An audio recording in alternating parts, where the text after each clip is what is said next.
Hello everyone. Welcome to another Navavimas podcast. So today we have a very interesting topic that we want to talk about. So in today's stream, we will be starting a new book reading, a book by Doc- a book by Mr. Rajiv Malhotra.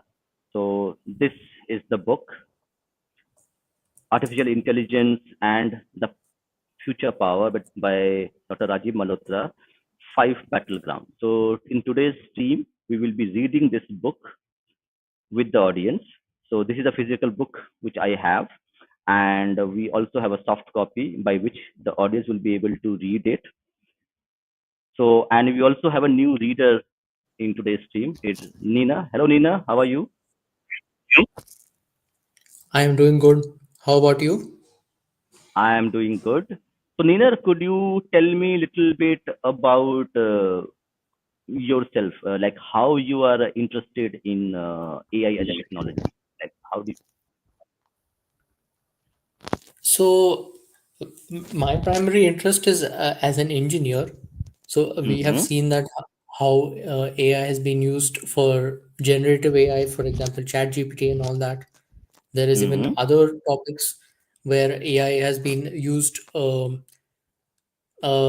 there are many uses, and I was interested because Rajiv Malhotra, an Indic scholar, has now even written on this. So I was interested to see his perspective on this topic as well. Very good. So because you reached out to me that you wanted to participate in our stream, so I really was impressed with your enthusiasm for this book, especially. So I thought, okay, why don't we give you a chance to come and read with us? So that's what I Thank you thought. very much Okay, for that. so what is what like we wanted to know that what would be your passion for AI, or you like Mr. Malhotra, Raji Malhotra as an author. So have you met him by any chance No, I individually? haven't met him, but Okay. I have read many of his books, and they were Mm-hmm. quite interesting to me because they touch upon a variety of topics, and Mm-hmm. virtually it covers all the major topics that we have been discussing so far. Mm-hmm. Good. So before we start the stream, I'd like to share my screen, and just for the audience, can you see my screen? Yeah. So this is the book that we will read today. So a book by Mr. Rajiv Malhotra, Artificial Intelligence and the Future of Power, Five Battlegrounds. So this book is available in hardcover, in Kindle edition. If you have a Kindle subscription, you have the audio book, you have the paperback available. And this is a very interesting and very important book. As Nina mentioned, that Rajiv Malhotra is part of the Indic sphere of scholars. And from an Indic sphere scholar, he is writing and discussing about AI as a future technology, as a power pivot in coming and future politics, economy, and also it will touch our also individually as humans.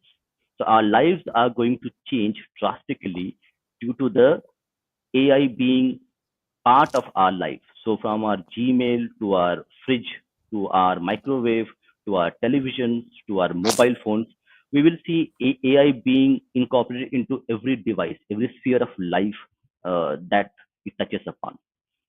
So I would request everybody to go ahead and read this book. And if you can, please buy the book. This is a very important book from the Indic perspective, where Mr. Malhotra has given his point of view, how, as an Indic civilization, how, as India or Bharat, would need to understand AI, its implications for our civilization, for our future of Bharat, and how we can harness its technology to, to become a prosperous nation, to become a prosperous society. So this is the book. This is an introduction is given here, and he has some other books as well. You can go ahead. So we will be reading few of his books as well in our coming up streams. So now what we will do is we will go ahead and read the book. So I'll be stop sharing my screen. and I'll go ahead and open the PDF for Nina to read it. Yes. Yeah. You are able to see the screen, audience? Yeah, I can see. You can move it a little up. Okay. Yeah, I am just doing it. Thank you.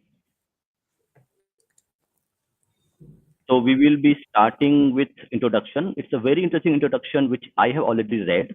But Nina, I want you to read once again with the audience so that the audience can understand.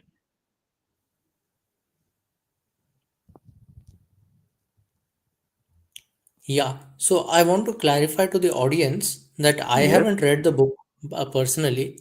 I have only Mm-hmm. skimmed through the introduction and various subheadings under it.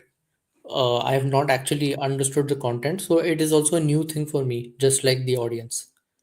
Cool, cool, cool. That's very good. So I have prepped the introduction for you.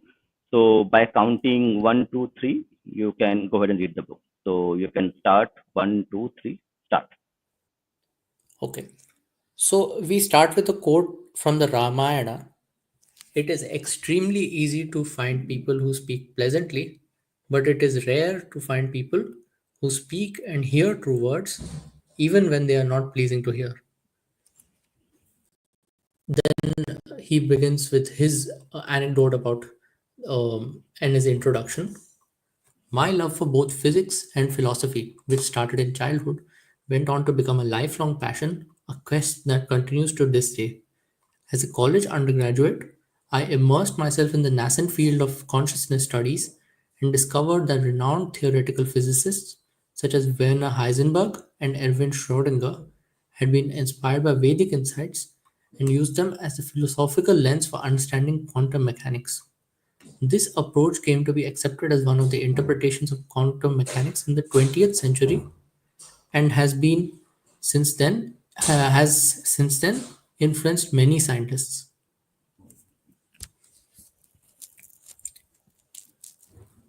So here we see how he has related his personal experience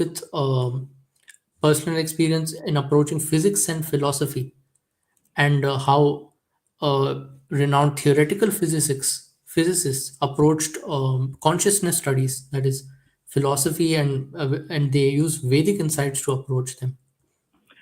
Yes. So if I remember correctly, we had Erwin Schrödinger, correct, who was like doing studies on consciousness as well as he was a physicist. Correct. Is that correct? Data is correct because I sometimes I exchange names with few physicists because you have Heisenberg and you have Erwin Schrödinger, so I confuse both of them sometimes. Yeah. So he had Erwin Schrödinger had quite appreciated Upanishads, particularly, if I recall correctly, and he even had borrowed many concepts from Vedanta, as they say. His main work was in quantum physics mainly. Correct, correct. So this, so what we see today is a kind of a binary thinking in terms of science, philosophy, and religion, maybe. Okay. So now there are three specific uh, contours of discussion which happens. That would be around science as pure logic.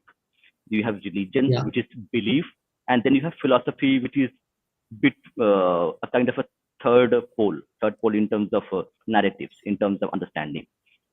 But as we see, as Mr. Malhotra has mentioning in his introduction, that he was, uh, say, a STEM guy. He was an engineer. Okay, but he was equally interested in philosophy, in Vedic insights, okay? And that's quite interesting for many of us who have been taught that okay, religion is unscientific, philosophy is unscientific, and science is logic, and that is the most credible form of education, form of proof that we have. So it's interesting to know that Mr. Malhotra's perspective that he is equating philosophy and scientific pursuit in one sentence. So, Niraj, you can go ahead and read the second paragraph. So I think in this paragraph, Rajiv Malhotra is trying to relate with these two prominent physicists, Werner Hmm. Heisenberg and Erwin Schrödinger, in that they also related to physics to consciousness theory, and now he is also seeing the same relations. Yes, and that's very important because now we see a kind of a binary happening in terms of philosophy as realms of imagination, realms of what do you say, speculation, which can't be proven. So there is no scientific method to actually prove the concepts of metaphysics, concept of philosophy. So Yeah, mixing it together is something which is like it is done by the previous brilliant physicists, the best physicists we had in the 20th century. Anyway, we will learn more about it. Let's do the reading so that audience will be able to read with us, and then we will again discuss something important topics. In the meantime, I'll check the chat as well. sure. I'll continue. Go. Rajiv Malhotra continues. He says, later, while studying computer science in the US, I became interested in algorithms. An algorithm is a systematic, step by step process to achieve an outcome like a recipe, whether for cooking, getting a driver's license, or managing payroll. Algorithms are typically used to describe streamlined, repetitive, and predictable procedures. The interplay between my spiritual quest and interest in computer science generated many questions that have intrigued me for the past several decades, such as, so this is the first question that came to him. Physics can be viewed as the discovery of nature's algorithms, but is nature only algorithmic, or are there also natural processes that cannot be modeled as algorithms because they transcend all algorithms, such as exalted spiritual experiences? The second question that came to him was, what are the limits of algorithms in modeling humans? In particular, is it possible to model human psychology, emotions, and intuitions as algorithms? If all processes could, in principle, be modeled as algorithms, what would be the implications for free will and the nature of consciousness? Lastly, how is rhythm, an important term used in the Rig Veda, to refer to the patterns that comprise the fabric of all existence related to algorithms? Is rhythm related to algorithm? Algorithm. Yeah, that is an interesting statement he makes there. Ah, that's actually very interesting. So let's do a search. Okay. So let's do a search. Let me do a search. Let me just You can share. search Yeah. algorithm etymology. No, no, ETY.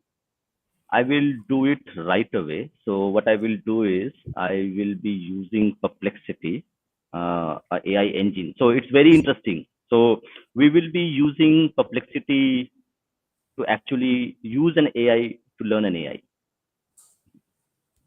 So let's do this. Just give me 30 seconds. Yes, I will be just sharing my screen. I'm just prepping it. So we will be using AI while reading an AI book, and we will also learn how to use AI in the live stream. So it's interesting. I'll just reshare my screen.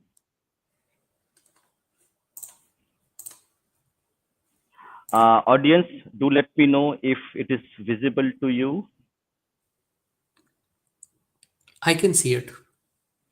Okay.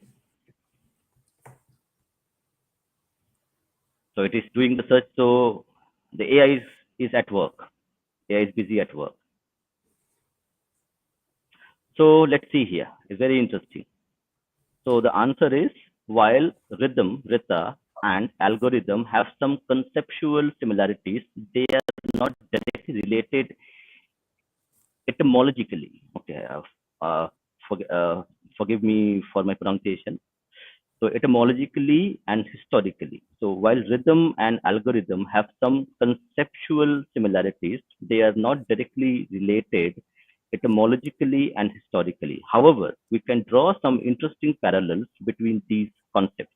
Rhythm. Rhythm is a fundamental concept of Vedic philosophy referring to the cosmic order or natural law that governs the universe. Very interesting, the cosmic order or natural law that governs the universe.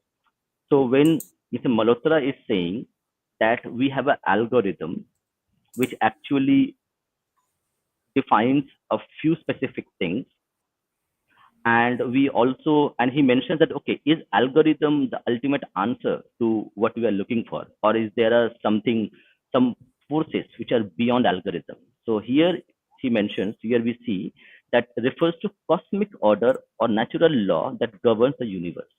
It represents the underlying patterns and principles that maintain harmony, balance in existence. The Rig Veda, Hinduism's most ancient text, considers rhythm to be one of its central themes. Key aspects. Rhythm denotes the laws of nature and cosmic cycles. It represents truth, order, regularity in the physical and moral realms. It is seen as a foundation of dharma, duty, or righteousness in later Hindu thought. Algorithm, very interesting. The term algorithm has a very different origin and meaning. It comes from the name of the 19th century Persian mathematician Muhammad ibn Musa al-Kazmi. It refers to a step-by-step procedure or set of rules for solving problems or performing tasks, especially computing.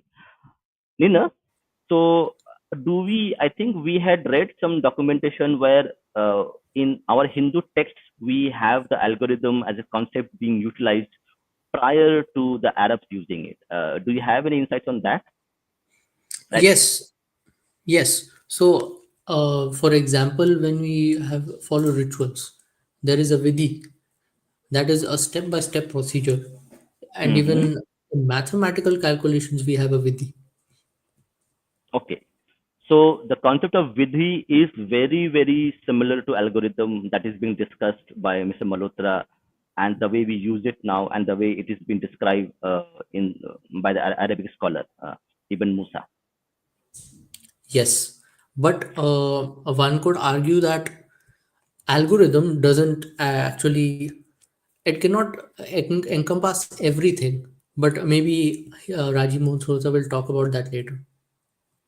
Yeah, so we will finish this and then we'll go back to the book. So while rhythm and algorithm are not directly related, we can draw some conceptual parallels. Both deal with patterns and ordered processes in their respective domains. Rhythm represents the cosmic algorithm or underlying rules governing the universe, while the modern algorithms are human created procedures for solving specific problems. Interesting. So nature has its own processes which are defined, ordered. So we see, correct? So we see a seed. A seed has the potential to become a tree, and the tree will bear fruits. So nature has its process where the seed, when we sown correctly with water and fertilizer, that seed will become a tree, and it's an ordered process. We just have to put in the effort to put the tree in the soil and nourish it with water and fertilizer, and it grows. So in a way, nature has its own algorithm, and which is more complex than we can ever write in a supercomputer. Isn't that, Yes, I agree with you. So that's what. So we'll go back to the reading while the book. So we will again come back to our screen sharing session in case we need to take a help of AI to answer a few questions. So here it is. Go ahead. Yeah. So we return to the end of the paragraph. In the early 1970s, a subject of intense discussion was the investigation of a category of algorithms under the umbrella term of artificial intelligence, AI. That is when I started as a graduate student specializing in AI. The aim was simply to develop algorithms for activities like playing chess. At the time, the best computer program could only just beat an average human player, but that was then. It took a quarter of a century for the major milestone in 1997 when an IBM computer program named Deep Blue defeated Gary Kasparov, the reigning world chess champion. The rest, as they say, is history. My lifelong quest has been to understand the nature of intelligence, both natural and artificial, and how it plays out at various levels. To pursue this quest, I set up Infinity Foundation in 1994, a non-profit organization to promote dialogue between Eastern and Western schools of thought. Its first projects included investigations in consciousness studies. Ninal, there is some audio disturbance from your end. So what we will do is we will go back to chat. We have some interesting comments in chat, so we'll take them and till you. Were you able to hear the full thing? Yeah, the audio was there, but there was some disturbance, so not an issue. So we have some interesting Okay. chat, so we'll take the chats as well. So okay, so that's a very interesting comment we have from Abhay Agarwal. Rajiv ji is the first person to build my thought process on very true, Abhay. So even in my early days as well. So when I would listen to Rajiv Malhotra on his video clips on YouTube or on other platforms, it really made me think that whatever I have learned so far, is that something which is everything is correct, or is there a room for where I can improve my perspective, especially on Indian civilization, Indian knowledge system, the way we have been taught history, science, the way we told a few things. So very interesting comment, away. Yeah, true. Even I had discovered him in a similar manner. So he was one of the few people who convinced me to change my mind about the index perspective. Yeah. So on specific to that, so because Rajiv Malhotra is an Indic scholar, okay, he is a scholar of Indic sphere, where Yeah. he talks about a lot of things, but his perspective is Indic in terms of Indic civilization, Indic knowledge system, how to preserve, how to propagate, how to make sure that the great knowledge, the reservoir of knowledge, with the Vedas, the Upanishads, the Puranas, our rishis have left us, how to use them to make our lives better, make our lives prosperous, and it will eventually give us a mental peace. It will give us material prosperity as well. So, this Western concept of spirituality and materialism as two binaries, and we have to choose one of them at one point of life or time. That is something which Rajiv Malhotra disagreed. He said that you can incorporate Indic philosophy, Indic knowledge system, and this incorporates the materialism, the spiritualism, the knowledge.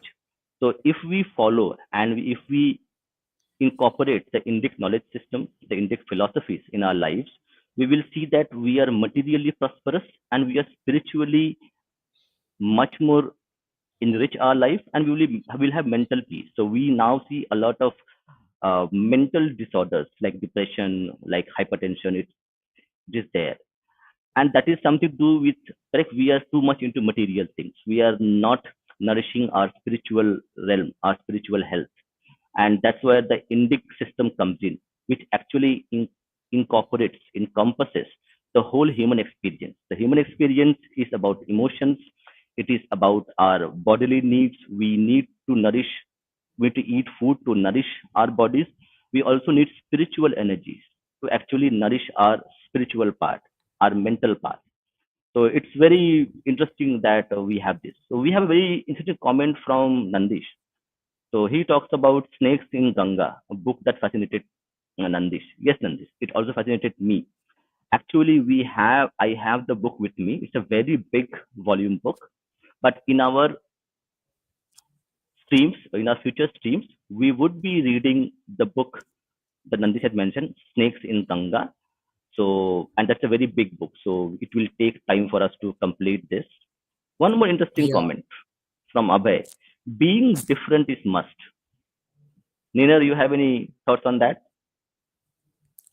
I had some thoughts on snakes in the Ganga. So when we Hmm. think about ideological enemies, from that perspective, reading that book is very important. In what, like, so but States of Ganga is a very big volume book, and it talks about a lot of things.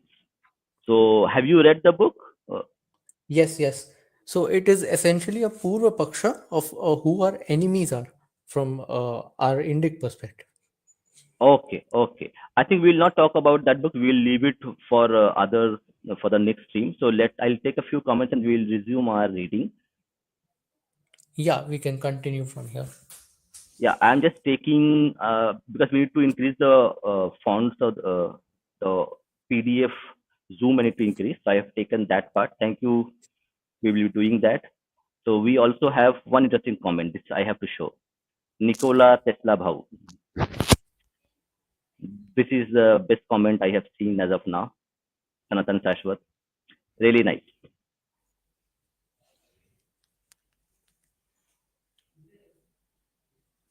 Okay, so we will take the comments later.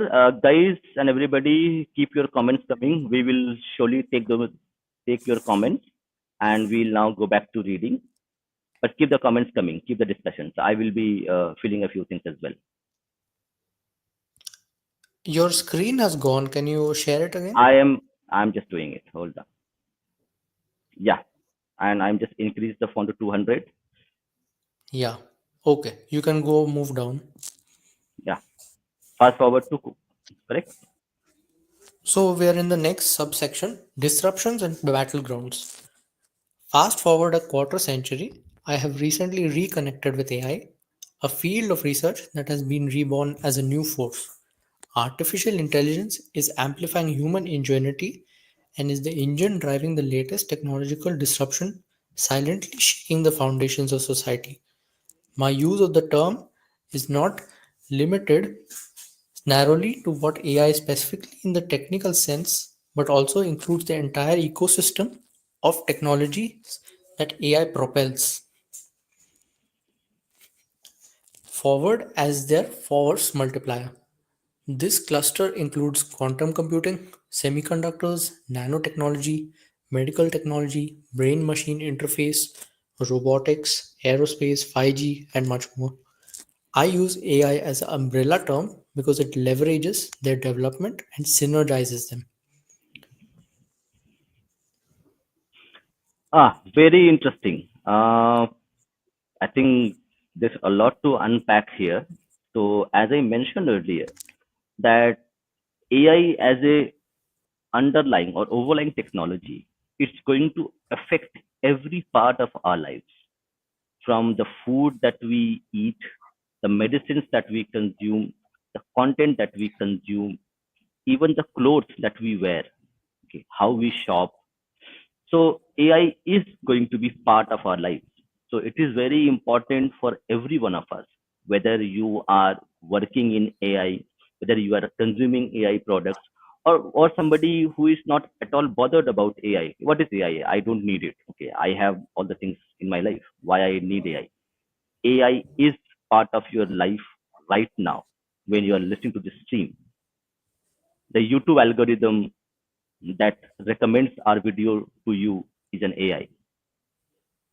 The food that you order from Zomato or any other platform, the food that the algorithm which actually recommends you or order this is a very good food, that is AI. The clothes that you wear, now we have shopping online shopping portals, cart portals where you can actually see yourself wearing the clothes that you want to buy. That is AI. So AI is part of our lives. We have to accept it, and time has come to actually understand its implications, its effects on our lives, whether good, whether bad. And we try to understand so that we can minimize the bad effects. Yeah. Yes. So it is said that AI, this coming of AI itself is an industrial revolution of sorts, because we had in the past steam engine and various other technologies that started off the first industrial revolution. This AI is going to expand into all kinds of technologies that we imagine. Just like he mentioned, medical, then engineering, communications. It'll be into every field possible. Correct, correct. So it is called, correct, the fourth industrial revolution. Correct, correct. So let's read along. So we I'll- will. Yeah, I'll continue reading. On the one hand, AI is the holy grail of technology, the advancement that people hold to solve problems across virtually every domain of our lives. On the other hand, it is disrupting a number of delicate equilibriums and creating conflicts on a variety of fronts.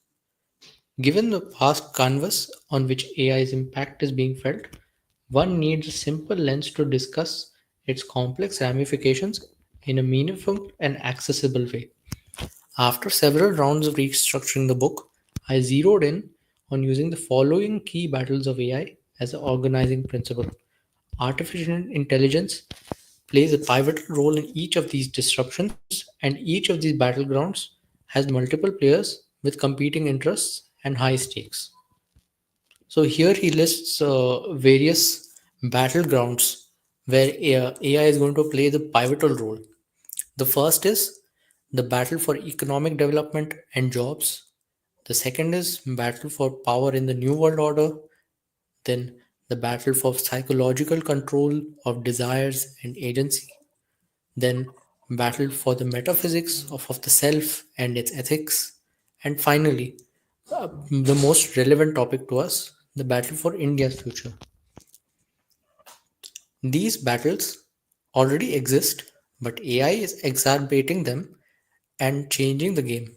In each case, the prevailing equilibriums are disintegrating and as a result, creating tensions among the parties held in balance.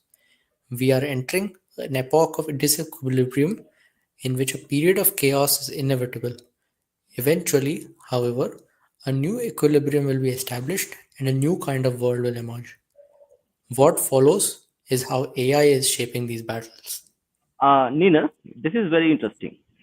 So as we have seen, correct. So one of the most uh, dreaded disruptions that we all see as working professionals is our jobs.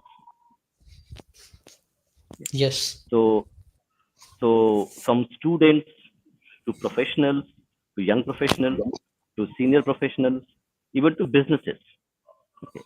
So there is a great deal of anxiety regarding jobs that we do today, whether they will exist in future or not.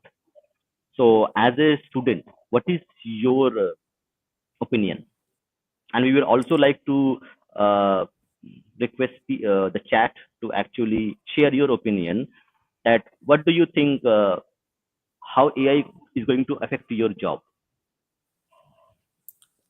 So, what the traditional opinion is that as technology advances, it will always take away jobs and it will always give new jobs as well. So, for example, when we have advancing automation with AI, then the people who are automating are also getting a job, while some people are getting their jobs automated, so they lose the job in the process. So, it is a two-way situation in a sense, but the transition is what matters. The transition can cause a lot of disruptions in economic life and everything, and maybe some countries can handle the transition, maybe some cannot. And it is dependent on how proactive the people and the government are, whether this transition is peaceful or not. Okay, and let's see, do you have any comments?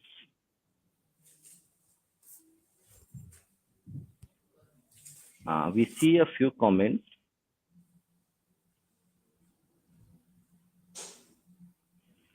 Let's take this comment. This is very interesting comment. The thing which fascinates me more about AI is how it's gonna perform the delicate surgeries like brain surgery, etc. Sanatan Shashwat, it's a very interesting topic that you had raised.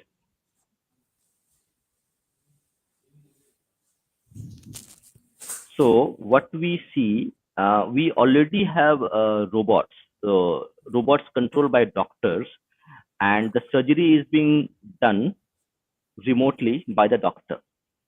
So in a way, we already have precision robotics which are being utilized to perform complex surgeries via remote connections. So it's only the Yes. next step. It's only the next step where the robot will not be controlled by the surgeon, but the robot will be able to perform the surgery, maybe more precisely than a human doctor in coming decades or centuries. So So, I thought, in my experience, in such type of dangerous technologies, what they have is a kill switch. They give a kill switch in the hand of the human, so that so they've just monitor the robot and how it works. But in case something goes wrong, that the human can press the kill switch and it can stop where it is. So that is one way to avoid the um negatives of this. okay, audience, oh, what is your opinion on this? On Ina's opinion that we should have a kill switch for AI? Because there is a debate going on where we have AI consciousness, conscious AI rights being discussed. So, if I remember correctly, there are a few people and also institutions. There are also movies as well. There are a lot of science fiction movies, which are novel movies, games available, where the AI is being equated to a human being. That AI rights are Oh, as important as human rights. So, Niner, Uh, you are going in the direction where you are saying AI something which has to be must be controlled by the humans, and humans should have the right to actually kill the AI by the switch, by the hardware switch. if I'm not interrupting, Yeah, brother, please. so where exactly AI will be very helpful in medical and other fields will be Mm-hmm. in places where it requires constant pattern recognition, such as in pathology and radiology. AI will be focused on that initially than critical procedures. Okay, so you mentioned that okay, diagnostics of a disease where Diagnostics will AI. be focused in the upcoming years. Okay, so we will see a major chunk of AI being utilized, implemented on diagnostics front in the medical field, correct?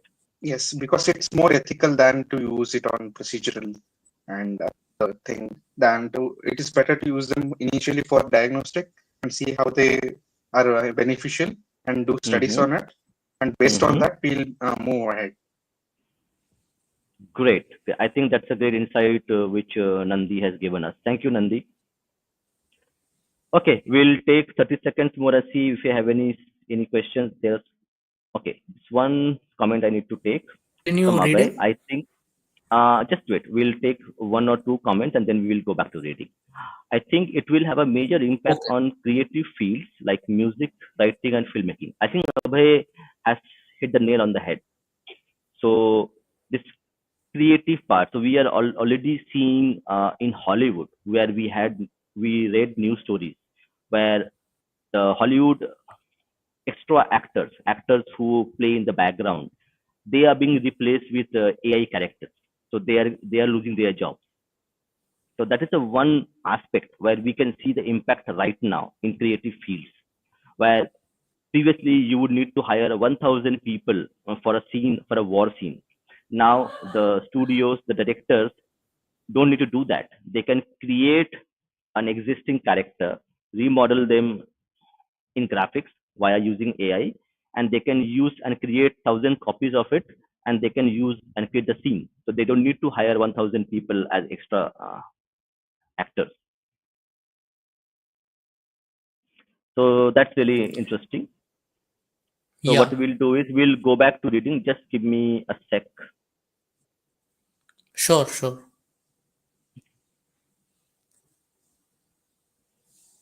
Yeah. So we'll go back to reading. Go ahead, Ina. You can scroll down So, we are Yes, going to discuss the first battleground, economic development and jobs, the topic we just discussed. here it is. So economic development and jobs. So we'll start from Yeah. here. A recurrent debate surrounding AI concerns the extent of human work that could be replaced by machines over the next 20 years when compared to new jobs created by AI. Numerous reports have addressed this issue, reaching a wide range of conclusions. Experts consider it a reasonable consensus that eventually a significant portion of blue and white collar jobs in most industries will become obsolete or at least transformed to such an extent that workers will need re education to remain viable. This percentage of vulnerable jobs will continue to increase over time. The obsolescence will be far worse in developing countries where the standard of education is lower. Forecasts, however, disagree on the precise timing of this disruption and on the types of human work that might remain safe from machines in the long run. The routine assurance given to these reasonable concerns is that when AI eliminates certain jobs, those employees forced out will move up the value chain to a higher value task.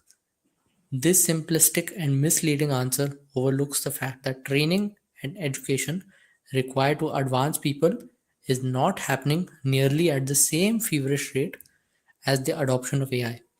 Those that promise the solution of re education have not thus far put their money where their mouth is. The gap of employee qualifications will inevitably widen.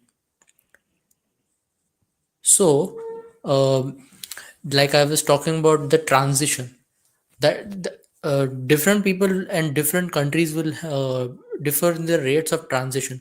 And he mentioned how developing countries, particularly, will be impacted more by this. We'll have more difficulty in having a better transition, while developed countries will be able to fund a better re-education and transition. This might be the one of the biggest problems with AI coming up in the future. Yes, thank you, Nina. So now we have a guest, a special guest who is with us. So we have M. Shastri with us. Hello, sir. How are you? I'm fine. How are you doing? We all are fine. Okay. Thank you for Great to have you. joining early morning. We appreciate waking up early for us and joining the stream. Nine. No worries. Let's keep So going. you had your coffee? Let's keep going. Okay. I'm So if you want to interject, please do that, and we'll be reading. So whenever you feel you can enlighten us from your experience doing the security work, we will be happy to listen to you.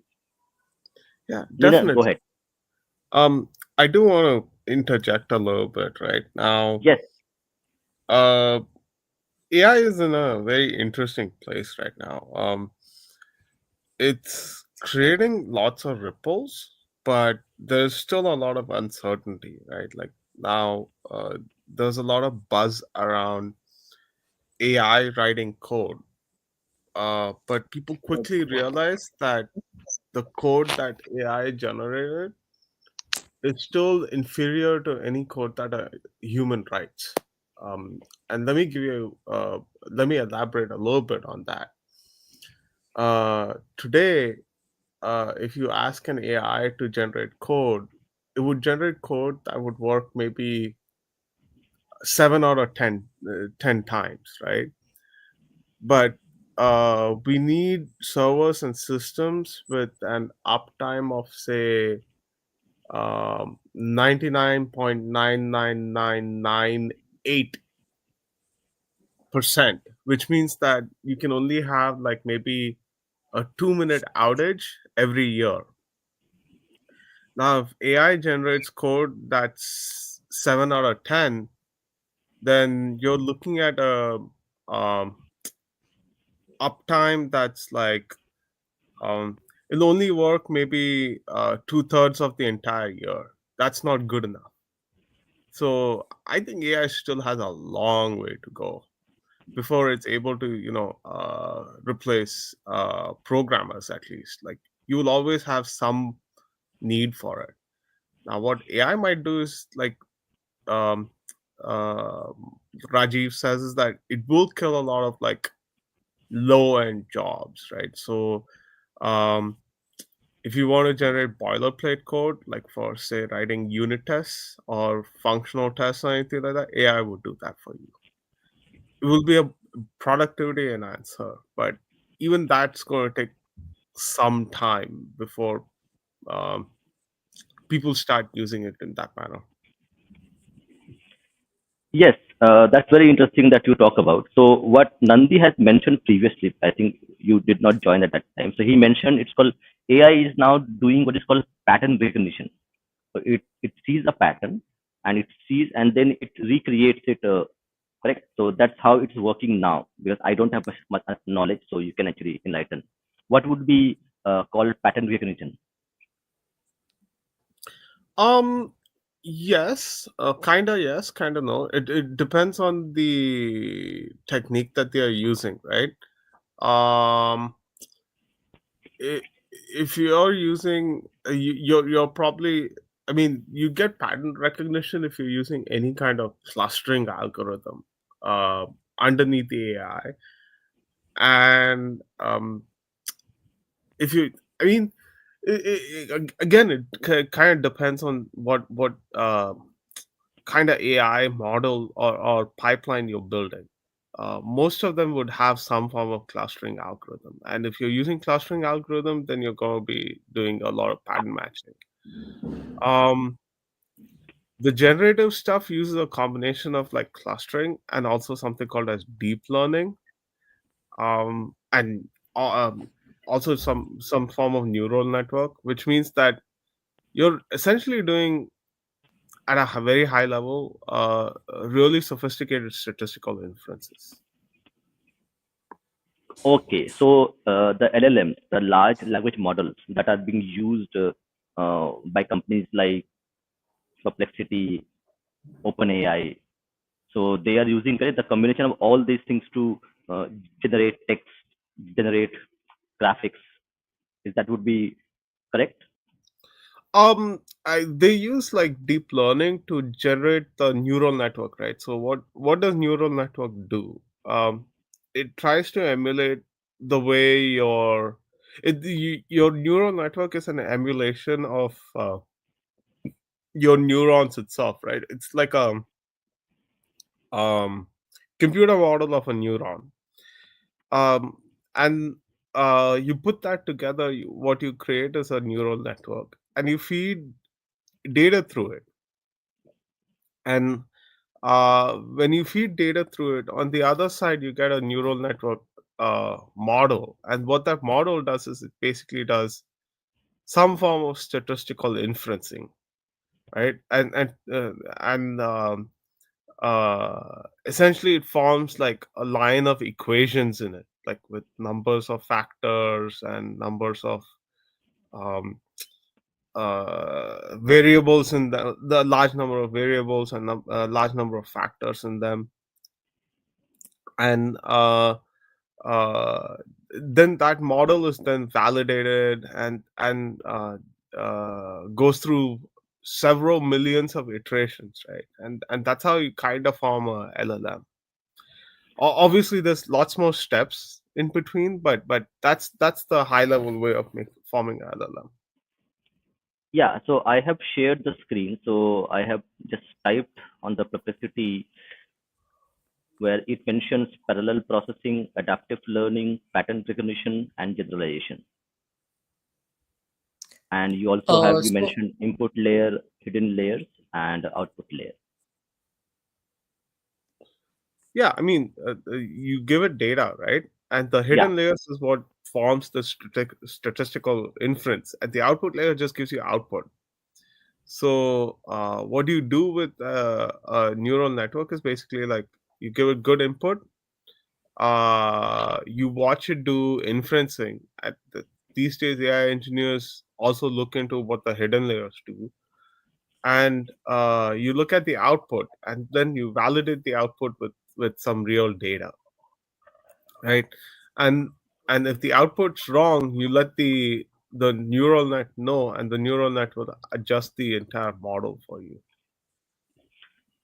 Got it. So still it needs a human intervention to guide it in the right direction.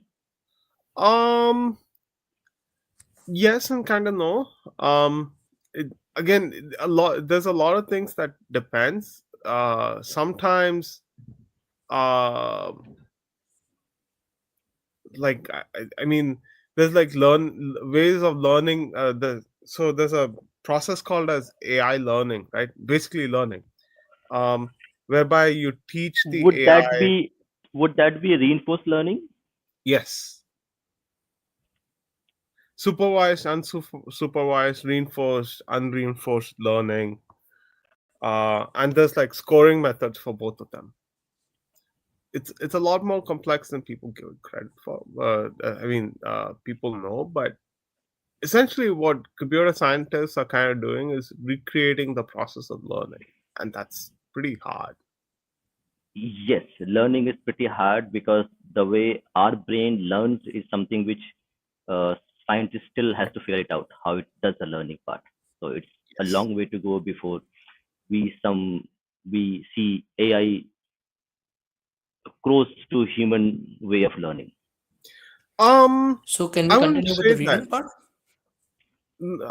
Just wait, we will do. Just finish this Yeah, part. It's a very interesting conversation, so we'll yeah. continue this. I Okay, wouldn't. okay. I wouldn't say that, right? I would say that computer scientists have come a long way in creating a model of learning, but that's still like 70% of what humans are capable of. I mean, in terms of if you do a learning comparison between a human and an AI, I would still say it's like 70% of what a human does. But that's not enough in a lot of different fields, right? Like, um, earlier I mentioned that you needed an uptime of 99.9998%, right? And that level of uptime only gives you like 2 minutes of um uh uh like that you only get like 2 minutes of like outages in a Hmm. year. So similarly, like you with AI, it can learn up to 70% of what a regular human might, but that's Hmm. never enough. Correct. Specifically on fields like where you like medical fields where you can't afford a mistake. So there it is not up to the mark level where it can be used practically. It has to.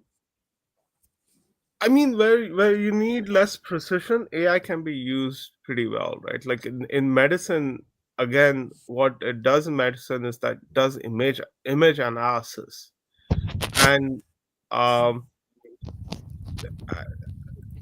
you don't you have like maybe a 2D space over there, so like you can get greater precision, but like with more and more complex stuff, like it's very hard to get that level of precision, right? And on top of it, like there's always a human in the chain. So the human can always say AI is wrong here, AI is right here. AI only points out stuff to a human to basically add context and develop a finding. Got it.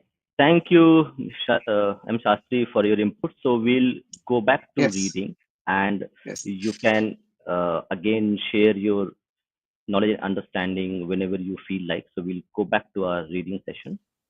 Yeah, Nina, go ahead. Yeah. You have to scroll a bit more down. Yeah, I am just doing it. Hold on.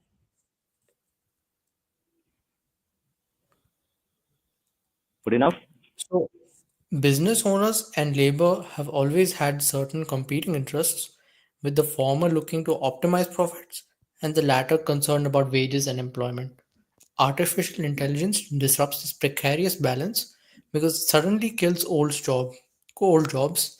It also creates new jobs, but the most lucrative new ones, will be concentrated in communities with high levels of education and availability of capital. More broadly, AI will worsen the divide between the rich and the poor, the haves and the have-nots. This will intensify the schism between the camps having divergent vested interests. There is a real possibility that AI may trigger an unprecedented level of unemployment and precipitate social instability, especially for countries like India, where a large percentage of the population lacks the education that is vital to survive a technological tsunami. The adverse effects could be shattering. Do you have any thoughts on this? I think let's read. So if M. Shastri wants to interject, he'll open his mic. So let's go ahead with the reading. Sure. My approach to AI's social impact is neither haloed by utopian fantasy nor dipped in gloom. Chapter 2, The Battle for Jobs, discusses the potential for unemployment and economic upheaval from the widespread adoption of AI. It raises practical concerns. What will happen when AI makes large number of workers obsolete? Who will pay for the re-education of the literally millions of displaced workers? Will the new jobs be in places far removed from where the unemployment will hit hard? Will society's wealth become even more concentrated in the hands of a few than it already is because a minuscule percentage of humans will control the powerful AI technologies? How will the new haves and have nots fight for resources? And how might such social disequilibrium ultimately play out? This Okay, so battleground. we'll hold here. So this is very important. So I want audience, your reactions, your comments on this specific part where Mr. Rajiv Malhotra is predicting that AI might have a devastating impact on the employment part.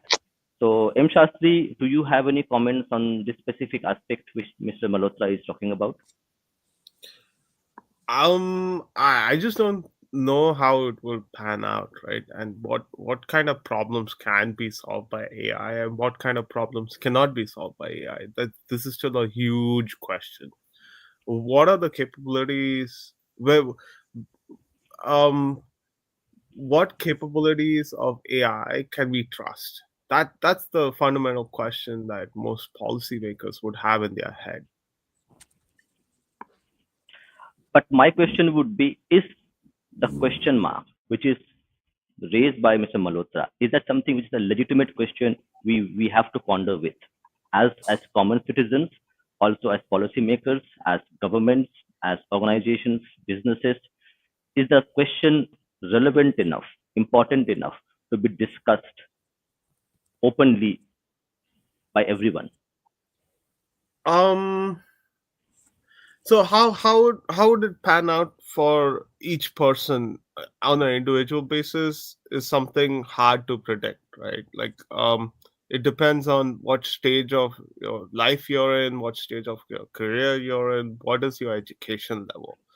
Um, if let's say if you are an accountant, um, AI might not make a big difference for you. Like it will not automate your job because you always need an accountant, you always need an auditor. Those kinds of fields are sort of driven by a need for like liability. So those jobs will never get automated. Like anything where you need some kind of liability, the human will always be there behind it. Any job where insurance is involved, like where insurance payouts are involved, you would probably see a human being there, right? You will not see full AI over there. Um, if you're say an early career, if you're say a college student, then I think you should definitely keep an eye out on AI, right? If you're a new grad, you're already seeing the disruption of AI. Um, Companies are not hiring enough software engineers because they think they can use AI to get their things done, or rather, they're not hiring enough software engineers as they used to before. So how it'll pan out is anybody's guess, actually. Got it. So I have a counter argument to you. So we see now Tesla testing their self-driving cars. And I think in our previous program, Sri Iyer, one of the YouTubers, he mentioned that he's testing the Tesla self-driving option, where he's using the service from Tesla so that he doesn't have to drive on his own, but the algorithm will be driving and he just needs to sit on the car. So are we seeing that, as you mentioned, low level jobs are going to have a severe impact on the employment front? Drivers, as one example, which I gave. Again, this becomes a question of liability, right? And this is where the big question mark lies. Now, how would liability work in case of an accident with an AI driven car? Big question, Yes, right? So, who's responsible or who's liable when an AI driven car goes under accident? Is it the person sitting in there? I mean, these are big legal questions, right? Is it the person sitting in the car? Uh, is it the person who wrote the algorithm? Then, oh, sorry, rather the company. Then, if it's the company, then is it the person who committed that version, who pushed that version of AI down to the car? Like, who's liable? That's still a big question. so the liable laws are something which is going to become a big talking point for governments, for policymakers, for organizations, and also for individual consumers, people It has walking on all. the streets. It has always been a big talking point, right? I mean, any form of automation, any form of artificial intelligence, that conversation's been going for 10 to 15 years. It's only moved an inch, right? Today, in today's world, with self-driving cars, the human in the driver's seat is still liable to some extent, and that's a compromise position, policy position. Uh, so, and I'll put it this way: uh, how insurers and lawmakers figure out liability will determine how AI plays in our economy. On that question, so we have a comment from Abhay, how to regulate it. So we are not policymakers, but at least we can share our views. So Msasi, what would be your view, like how to I, regulate it? I think let's read ahead, and I think we might see some answers there, right? I mean, I think part of the book is supposed to address the question of how do you regulate it. Correct, correct.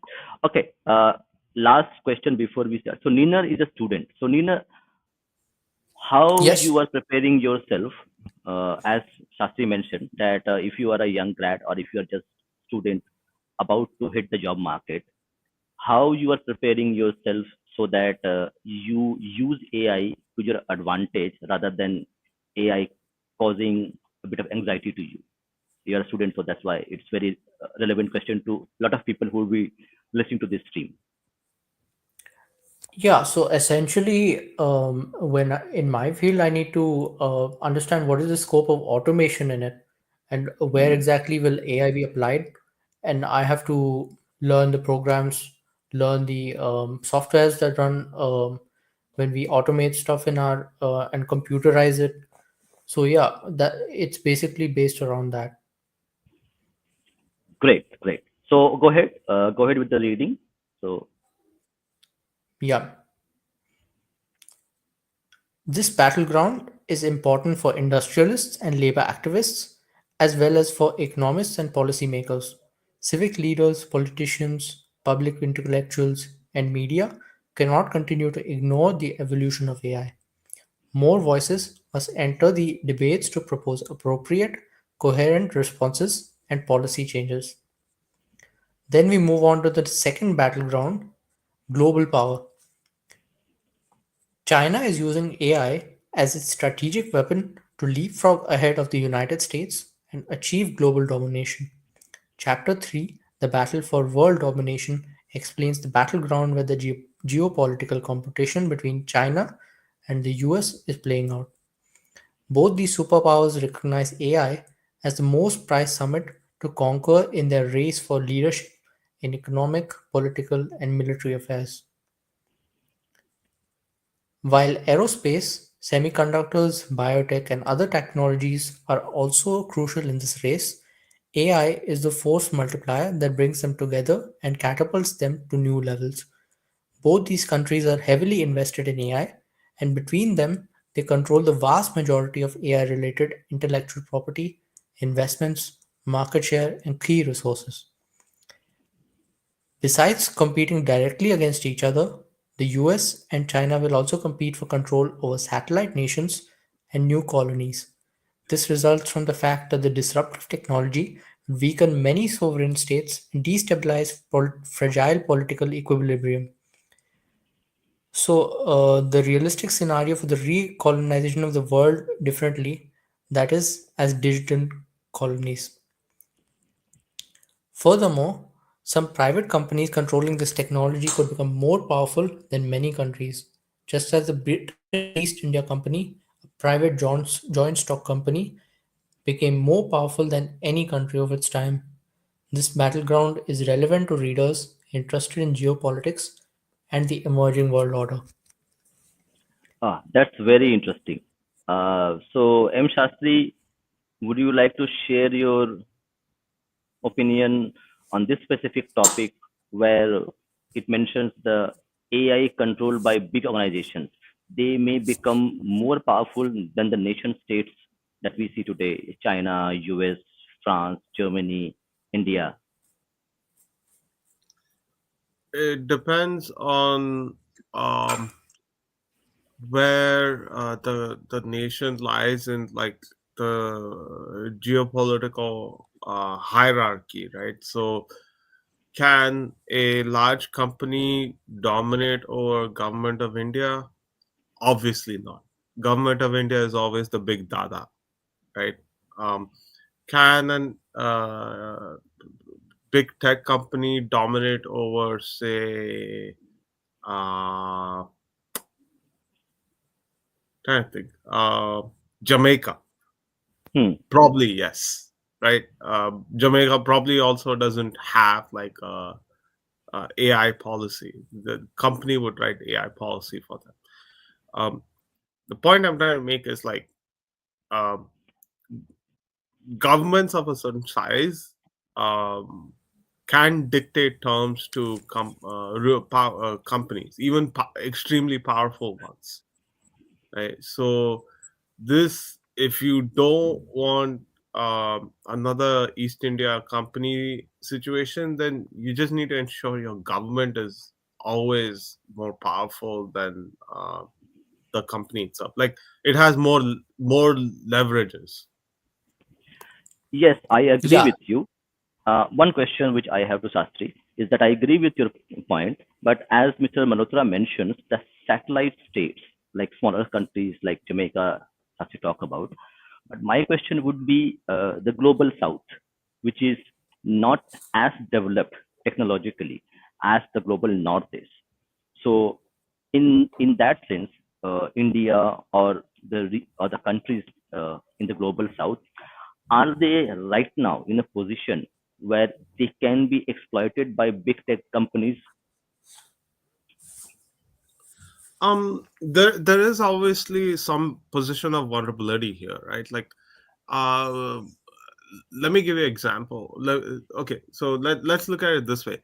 The per capita GDP of the United States is close to about $90,000 right now, right? So you can look at it like the United States can spend about $90,000 per citizen. Now take a country like Nigeria. Its GDP per capita is about 2000 ish. That means that country can only spend about $2,000 per citizen.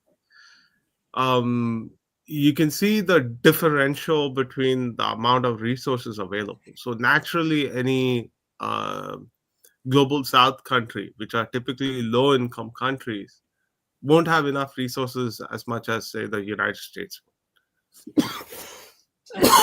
Sorry. What they do have is like numbers, so they can use their numbers to negotiate with larger power players like the United States, right? And they can collaborate with middle and major power countries like India to at least get some concession or at least defend their sovereignty. I don't think it's going to be British East India levels of problems. Partly because, like, I think one, the globe is a little bit more integrated. Two, there's like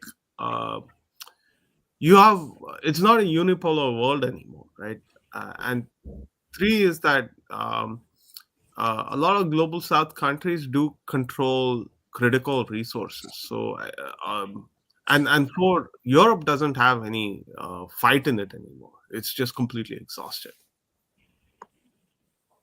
Got it, got it. But to finish this specific argument, so we had seen in the 24 elections which were held in India, the national elections, we have seen reports where a few companies were trying to influence the algorithm to a certain ideology, and we had seen the reports coming in.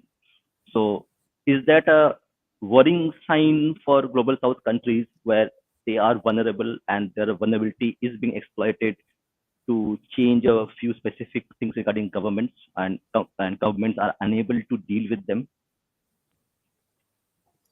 Um, it's not they're unable to deal with them as much as they don't want to deal with them.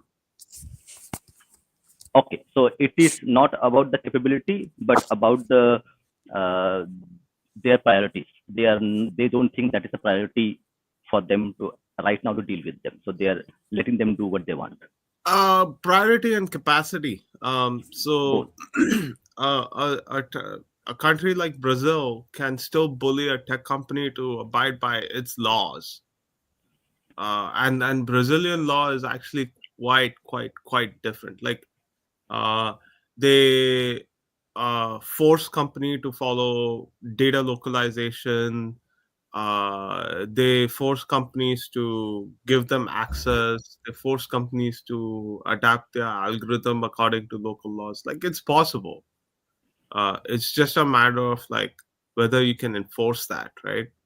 Uh, uh, and uh, sometimes you have to be heavy-handed.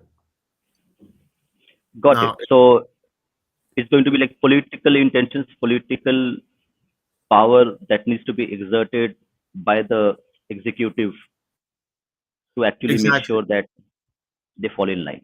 Yeah. I mean, I think I would like government of India to crack the whip a little bit in this space. Just make it very clear to people in Silicon Valley where the laws is, where sovereignty starts. These are things that only governments can do, and they should start doing. Sure. Thank you. Nina, you can continue the reading and we will again take M. Shastri's comments. Sure. So the third battleground was psychological control and agency. A troubling trend is that as machines get smarter, a growing number of humans are becoming dumber. In a sense, the public has outsourced its critical thinking, memory, and agency to increasingly sophisticated digital networks. As in any outsourcing arrangement, the provider of services becomes more knowledgeable about the client's internal affairs, and the client becomes more dependent on the supplier. The quest for deep knowledge and critical thinking is becoming a thing of the past because it is easier for people to use internet searches whenever any information is needed. People are operating on autopilot rather than thinking and learning on their own. Google is becoming the devta or deity that will instantly supply all knowledge. Mastering the rituals and tricks of interacting with this digital deity is considered a mark of achievement to be proudly flaunted among peers. Education is seen merely as prerequisite for getting a job. Deep learning in machines is resulting in shallow knowledge for humans, and irony in it, indeed. Cognitive skills like memory and attention span are atrophying even as knowledge, authority, and agency are being transferred from humans to machines. In effect, AI has managed to hack human psychology. In an era Very of interesting. We'll yes, pause here. So, audience, please share your comments and thoughts on the chat. This is very interesting that you, myself, Shastri, Neener, everybody is using now Google search or any other search engine to search for any information that we need on a daily basis. So first, Neener, a question to you. Do you think use of search engines is making you little bit more dependent on the search engines than it was previously? What is your opinion? Because you are a student. yes, of course, it is making me dependent.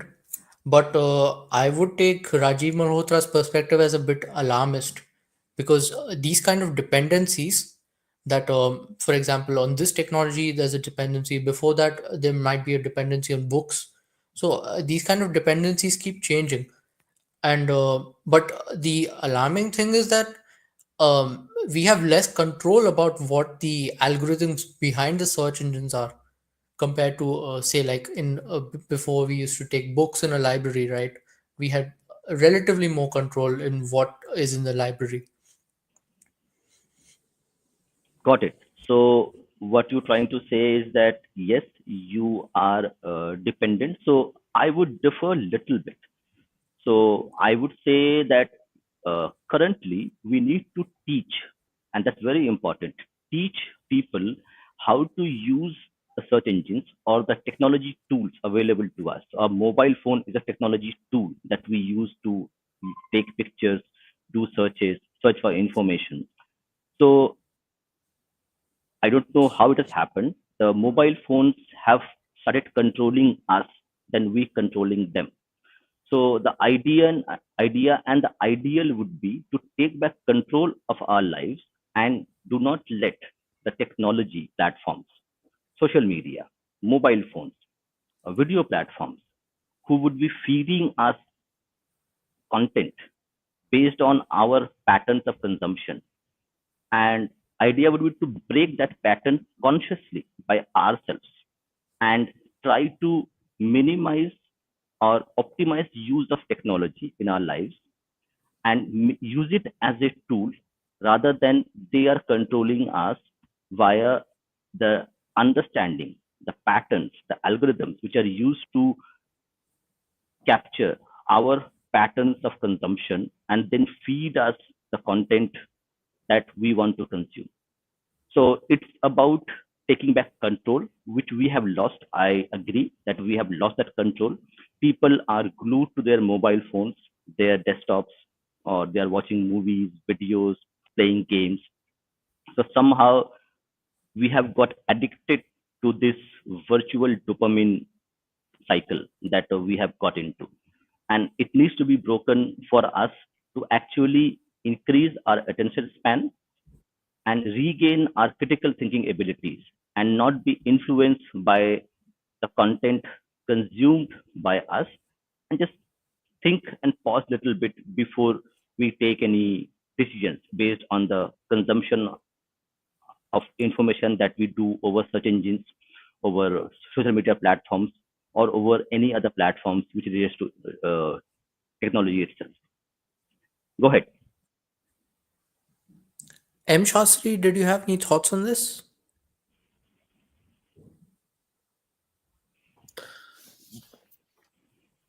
Don't underestimate society. Okay, so I yeah. mean, in the sense, like, you will be surprised by how quickly society adapts. People can already, without a lot of instructions, they can already recognize what's fake and what's not. Um, uh, I think it's just that we things are just rapidly evolving, right? So if you give society enough time, they will figure like, oh, what are the good uses, what are the bad uses, where's abuse, where's disabuse, and they'll adapt.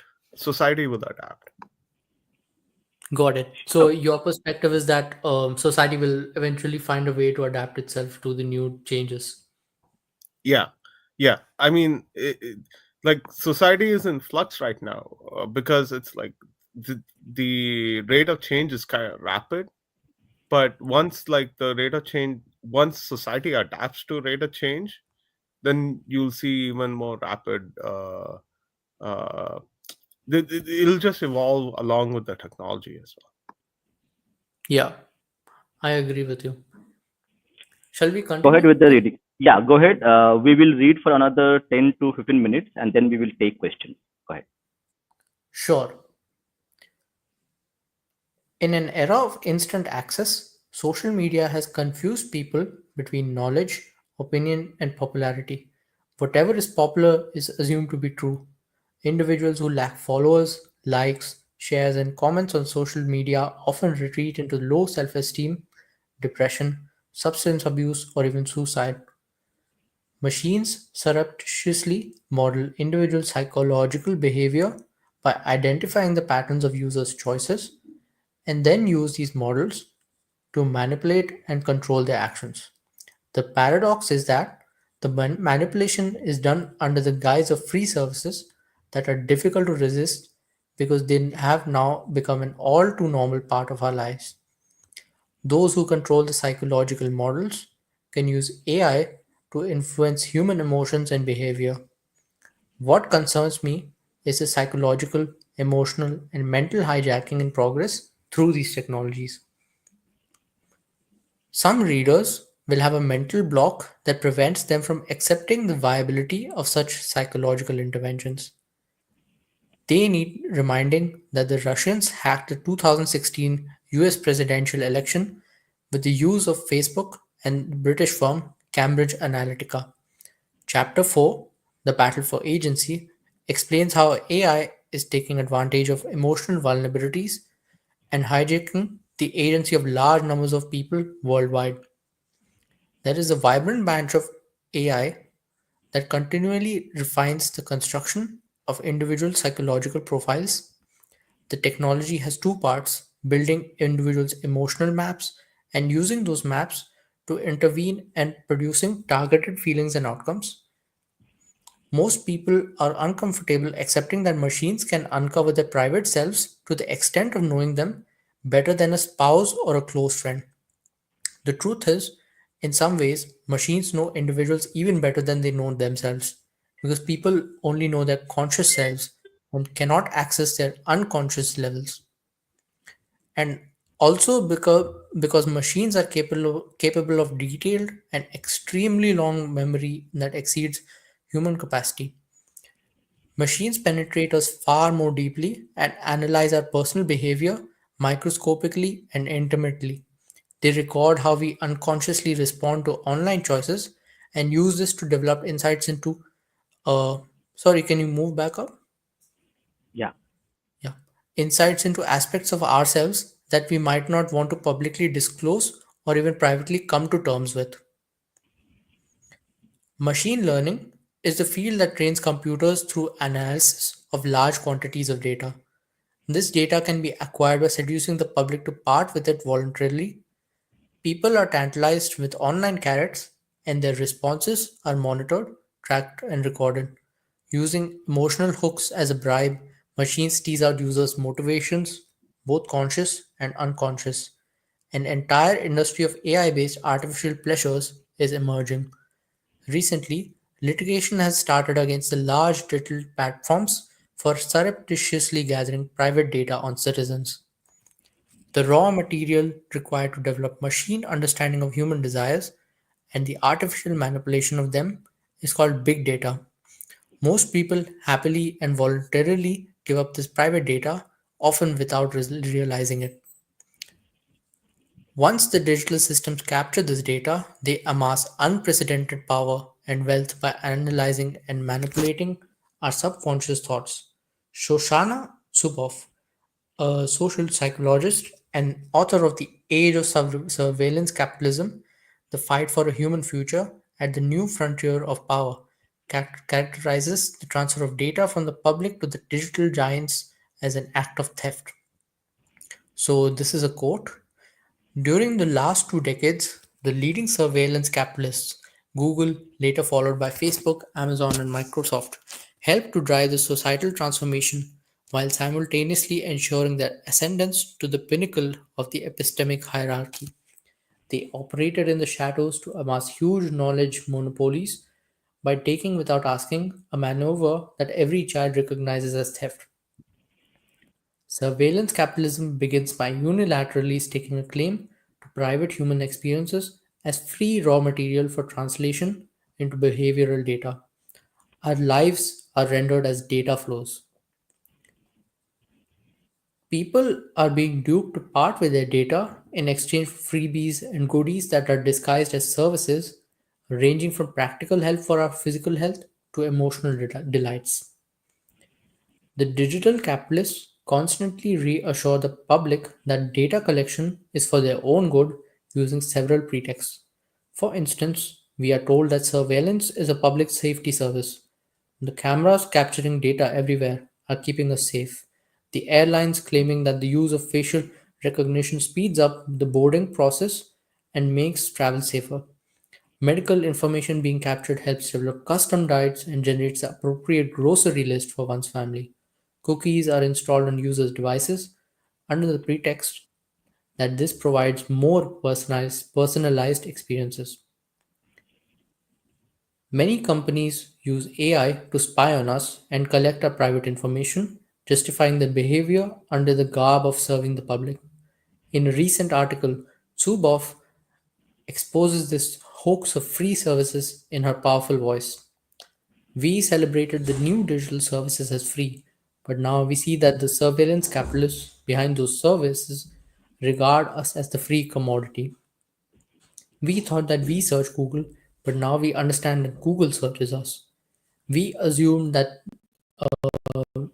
we use social media to connect, but we learned that connection is how social media uses us. We've begun to understand that privacy policies are actually surveillance policies. The Financial Times reported that a Microsoft facial recognition training database of 10 million images plucked from the internet without anyone's knowledge and supposedly limited to academic research was employed by companies like IBM and state agencies that included the United States and the Chinese military. Privacy is not private because the effectiveness of these and other private public surveillance and control systems depends upon the pieces of ourselves that we give up or that are secretly stolen from us. Okay, so I think we will stop here. So, Niner, we will bookmark this specific page, and then we Yeah, will start reading in our next session for the same book. M. sure. Shastri, do you have any comments on this specific part on surveillance capitalism, which is coined by Professor Zuboff and his and her ideas and her apprehensions about it? Um, yes, it's a thing. Um, we do need to be concerned about it. Um, but in case of India, it's slightly different, right? Again, um, for India, uh, it's let me put it this way: if you're an American, then you have to worry about the U.S. government working with big tech companies to conduct surveillance on you. That situation is only unique to the U.S. But if you move to India, then You. the situation sort of flipped on its head, right? You're worried about the U.S. government working with U.S. tech companies to spy on Indian assets.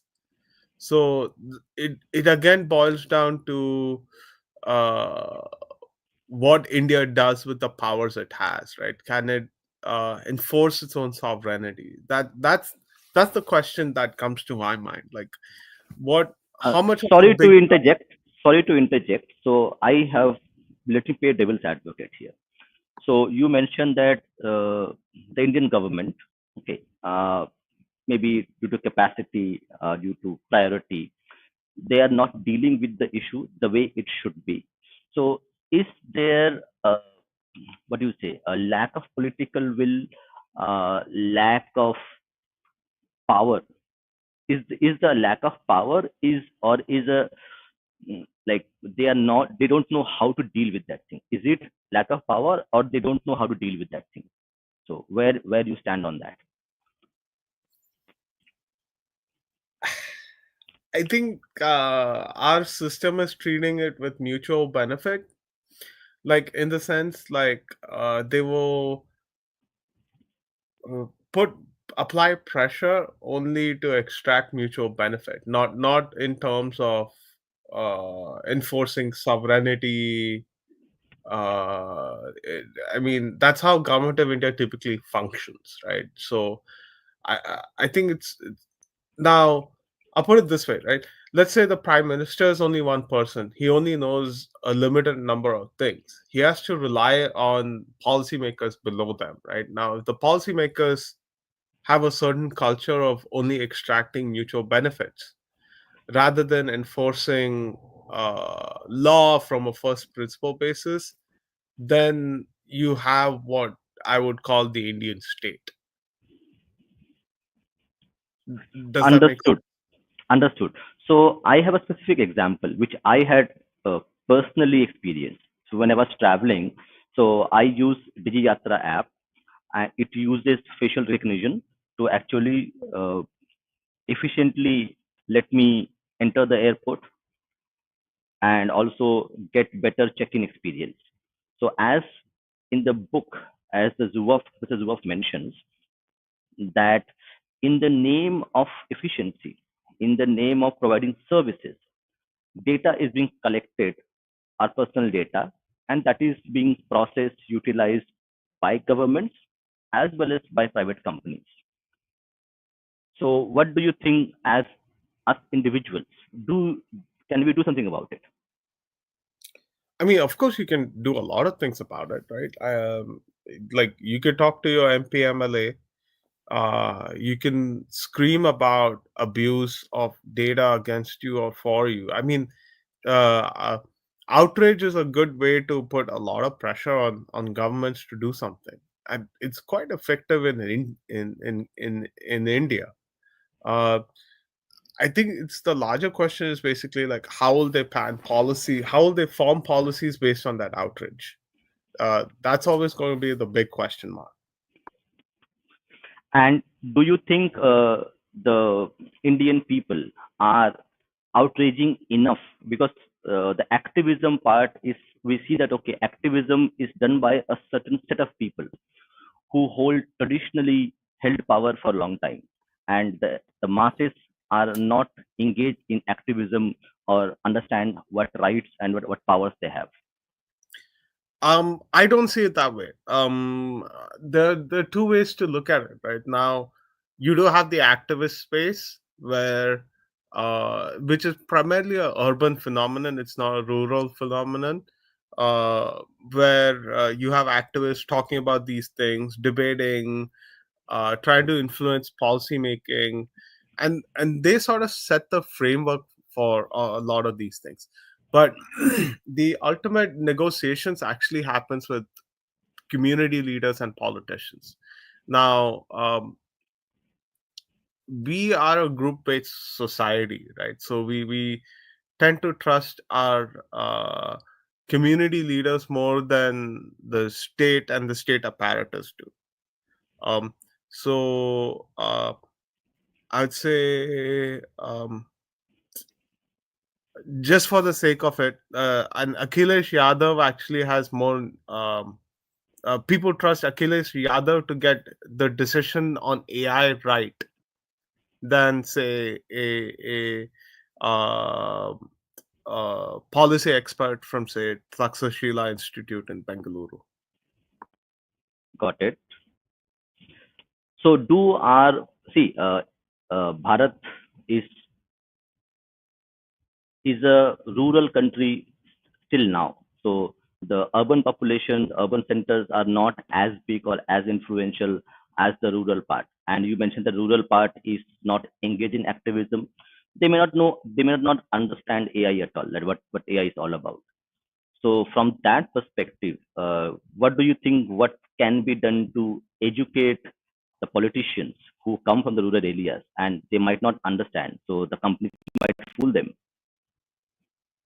No, I think the the best way to do that is to engage with the politicians themselves, right? You need to go to them and say, "Hey, here's what are the potential impacts. Here's what might happen," and let them decide. Like, um, I think this is true pretty much everywhere in the world, right? Like, you can't get enough people to engage on certain policy issues. Experts generally have to like figure it out, uh, and they have to talk with politicians. And most politicians have a pulse on like what their community will say yes or no towards, right? Like, um, Akhilesh Yadav was a bad example, but let's say Yogi Adityanath, right? Um, you can pretty much like go to UP and then ask people like, oh, what they think about AI, and they'll simply say like, Yogi will figure that decision out. He's in power, right? So, um, that kind of like outsourcing of decision making. I mean, this is why we have a democracy, right? Like you are essentially outsourcing certain decision making to someone who leads you.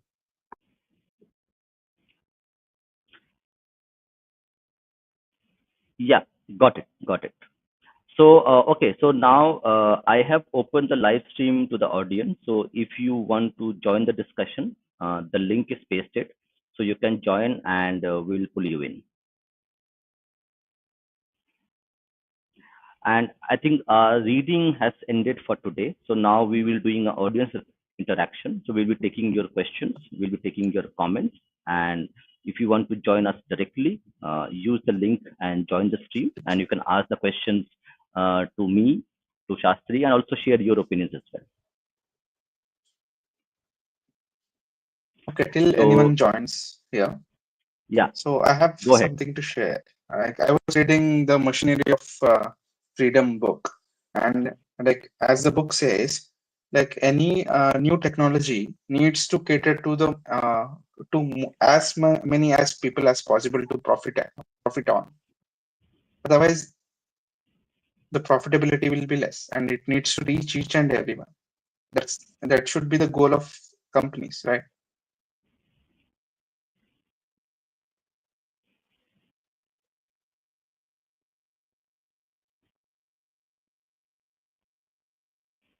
It is a question to M Shastri or to me? Yeah, to M. Shastri, like, and you, like when you say India is an agrarian society and it has not penetrated the rural India, but to be profitable in India, companies need to penetrate into a rural population where the majority of the population lies and use AI to solve their problems. Otherwise, I don't think AI will be that of profitable in India, like coming from a corporate POV. I think M Shastri is in. Yeah. I mean, I don't understand the question. Can you repeat the question in Sandesh? I will elaborate in case there is a voice issue. I mean, as I've seen, the technology has penetrated to India because of all the new technology and 4G networks that have reached India. So I think Indian AI companies have a long way to go to involve most of the rural population into this AI revolution and AI technology and its uses to daily life.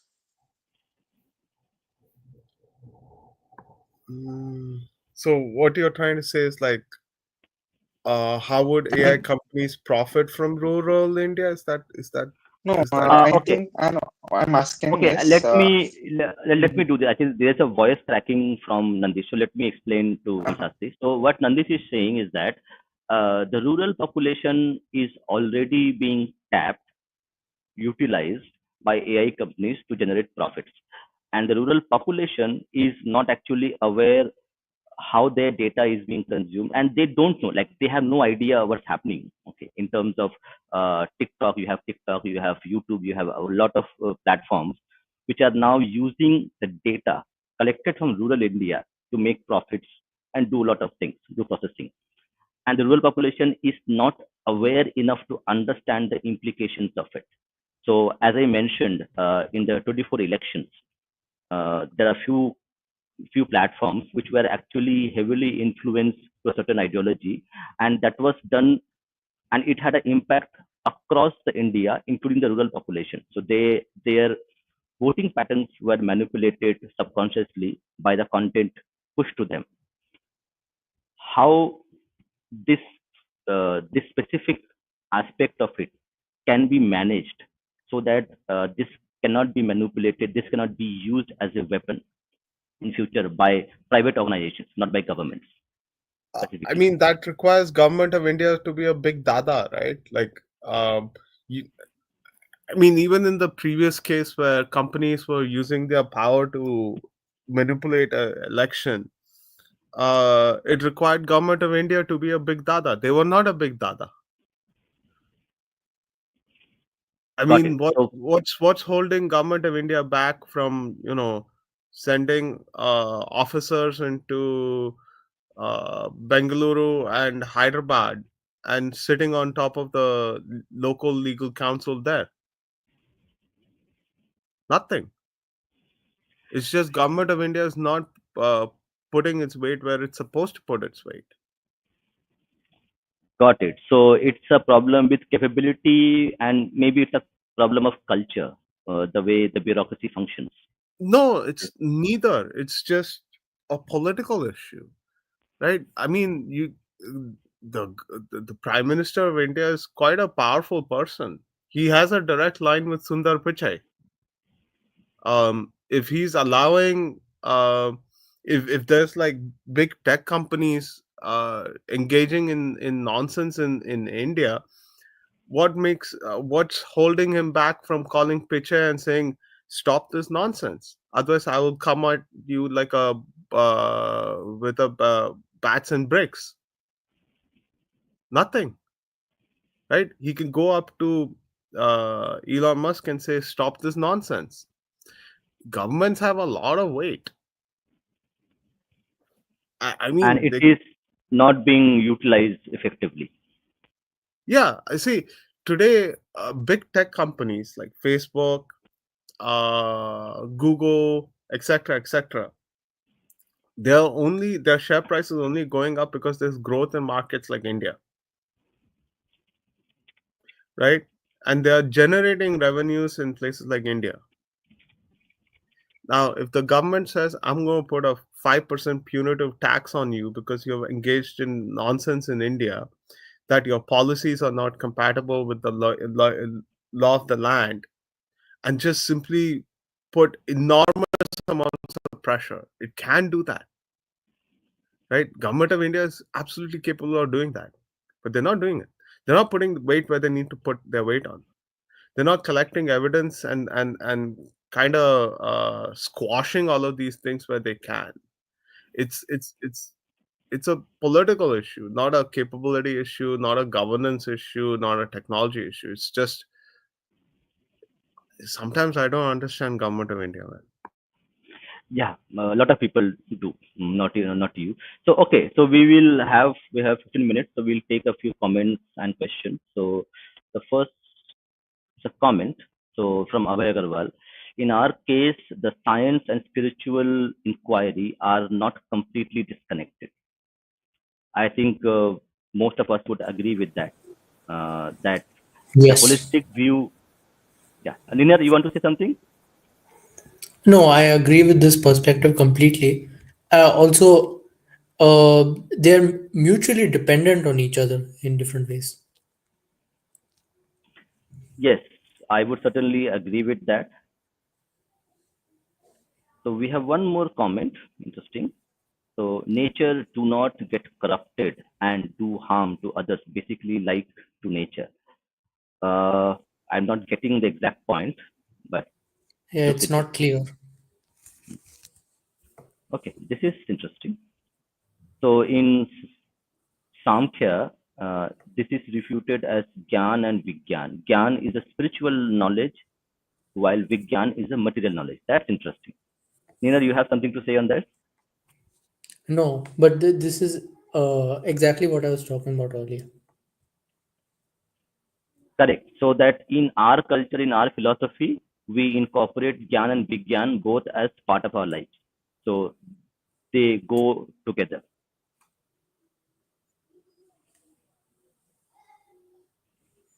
This is interesting. Gyan is knowledge of Purusha and Vigyan is a knowledge of Prakriti. Well said. So I think Abhay has read a lot of Indian philosophy.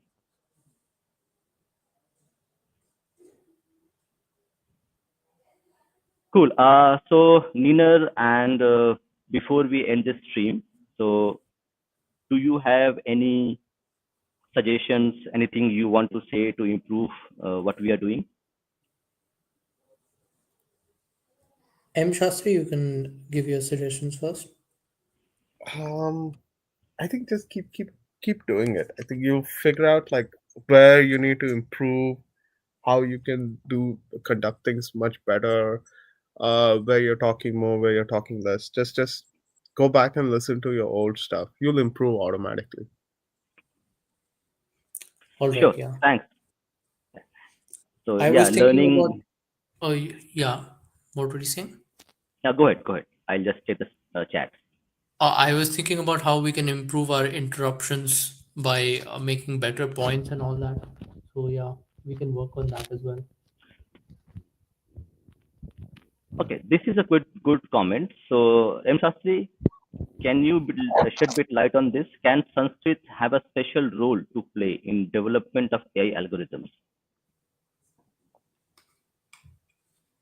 Uh, mm, I don't know. I mean, sure, anything has potential in development of anything, right? Like when I was a kid, people would always say Sanskrit was the perfect programming language, but nobody went ahead and created a programming language around Sanskrit. Exactly, exactly. So like until the concept is done as a POC and it has a good practical approach, it can be implemented practically. I don't think it may be a very good language in terms of conceptual, grammatical to write a good program. But if nobody writes it, it has no impact. It just I became, mean, it remains a process.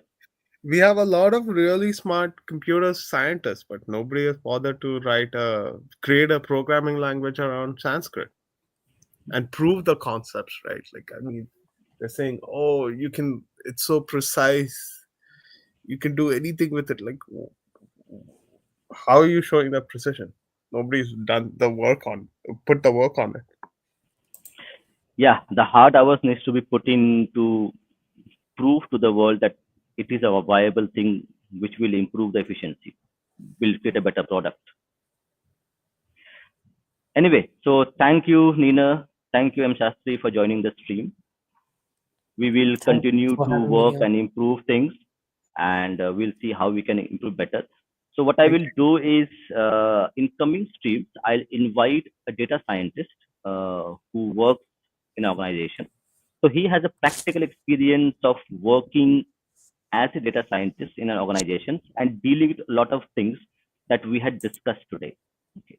So that would be an interesting point of view where we will take it from somebody who is a working professional, working day in, day out on this specific field, and what his Sure. experience is. So that would be an interesting take. Yeah, can't wait for that. We'll surely do that. I'll try to arrange one session with him as well. Okay, so I think we are almost end of the stream. So thank you everyone. Thank you audience for your comments, for your you. questions. Thank you Shastri. Thank you Nina for joining. See you in our Thank next you. stream. Bye bye. Good night, good evening, good morning, wherever you are.